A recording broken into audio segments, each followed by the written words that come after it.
விவேக சிந்தாமணி என்ற நூலில் இருந்து 115வது பாடலும் விளக்கமும் சிறப்பாக தொகுத்து வழங்குகின்றார் தமிழருவி வானொலியின் செந்தமிழ் தேனி தக்கோலம் என்ஜெல்லாதனை அவர்கள் உத்தரமேரூரில் இருந்து.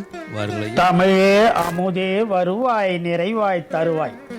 உலகெங்கும் உள்ள தமிழ் உறவுகளுக்கும் ஜெர்மனி தமிழருவி வானொலிக்கும் இயக்குநர்கள் தமிழ்வேல் திரு நைனை விஜயன் அவர்களுக்கும் தமிழ்ச்சுடர் திருமதி சசிகலா நைனை விஜயன் அவர்களுக்கும் நேயர்களுக்கும் மற்றுமுள்ள அனைவருக்கும் என் வணக்கம்.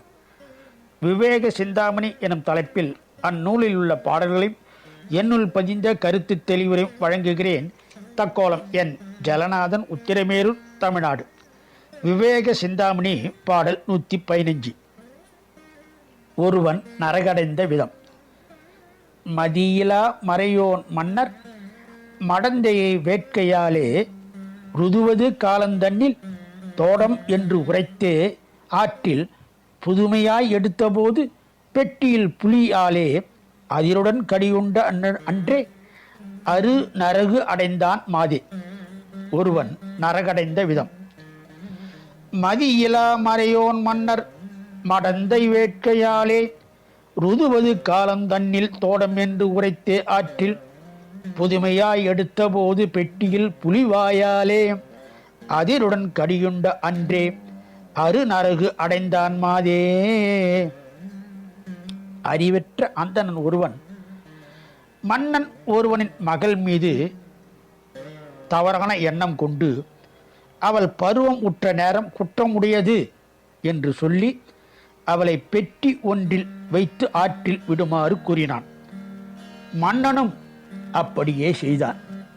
பின்னர் வேட்டையாடி வந்த வேறொரு மன்னன் ஒருவன் அப்பெட்டியை கண்டு அதனுள் இருந்த அப்பெண்ணை விடுவித்து வேட்டையாடிய புலியை அப்பெட்டியில் வைத்து பூட்டி ஆற்றில் விட்டிருந்தான்.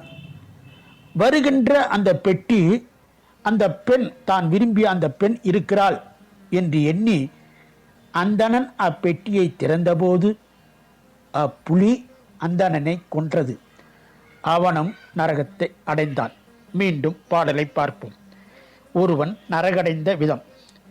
மதியிலா மறையோன் மன்னர் மடந்தையை வேட்கையாலே ருதுவது காலந்தன்னில் தோடம் என்று உரைத்தே ஆற்றில் புதுமையாய் எடுத்தபோது பெட்டியில் புலிவாயாலே அதிருடன் கடியுண்ட அன்றே அரு நரகு அடைந்தான் மாதே. இத்துடன் இன்று நிறைவு செய்து தொடர்ந்து வரும் நாட்களில் விவேக சிந்தாமணியில் உள்ள பாடலும் என்னுள் பதிந்த கருத்து தெளிவுரையும் பார்ப்போம். வாய்ப்பளித்த ஜெர்மனி தமிழறி வானொலிக்கும் மற்றுமுள்ள அனைவருக்கும் நன்றி, வணக்கம். தக்கோலம் என் ஜலநாதன், உத்திரமேரூர், சங்கத்தமிழ் இலக்கிய பூங்கா. நேயர்கள் இதுவரை கேட்டது விவேக சிந்தாமணி என்ற நூலிலிருந்து 115வது பாடலும் விளக்கமும். சிறப்பாக தொகுத்து வழங்கியவர் தமிழருவி வானொலியின் செந்தமிழ் தேனி தக்கோலம் என்ஜெல்லாதனை அவர்கள் உத்தரமேரூரிலிருந்து.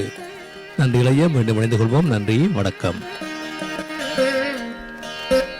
நேயர்கள் கேட்டுக்கொண்டிருப்பது காலை கதம்பம் பல்சுவை கதம்பு நிகழ்ச்சி. இது தமிழருவி வானொலி, ஜெர்மனி.